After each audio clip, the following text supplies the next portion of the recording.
নমস্কাৰ বন্ধুসকল, স্বাগতম জনাইছোঁ মোৰ চেনেল নেদেখা জনলৈ। বন্ধুসকল, যোৱা 10 নৱেম্বৰত যি অসমত টেট পৰীক্ষা অনুষ্ঠিত হৈছিল তাৰ ইতিমধ্যে ফলাফলৰ দিন ঘোষণা কৰিছে আৰু এই ফলাফল আপোনালোকে ডিচেম্বৰ মাহৰ অন্তিম তাৰিখত পাব পাৰে।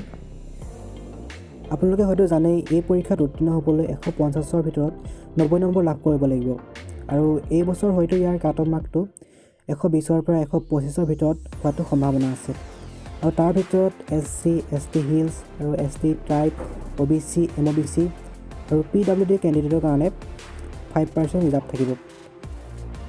বন্ধুসকল, যোৱা 10 নৱেম্বৰত যি টেট পৰীক্ষা অনুষ্ঠিত হৈছিল তাত অসমৰ মুঠ 4 লাখ প্ৰাৰ্থী অৱতীৰ্ণ হৈছিল আৰু মুঠ পদ খালী হৈ আছে 17,292টা। তাৰে 10,137টা নিম্ন পৰ্যায়ৰ কাৰণে আৰু 7,155টা উচ্চ পৰ্যায়ৰ কাৰণে। গতিকে বন্ধুসকল, আপোনালোকে অপেক্ষা কৰক, অতি সোনকালে এই ফলাফল ঘোষণা কৰিব। যদি ভিডিঅ'টো ভাল পালে তেনেহ'লে লাইক কৰিব, শ্বেয়াৰ কৰিব, কমেণ্ট কৰিব আৰু মোৰ চেনেলটো ছাবস্ক্ৰাইব কৰিব নাপাহৰিব। ধন্যবাদ।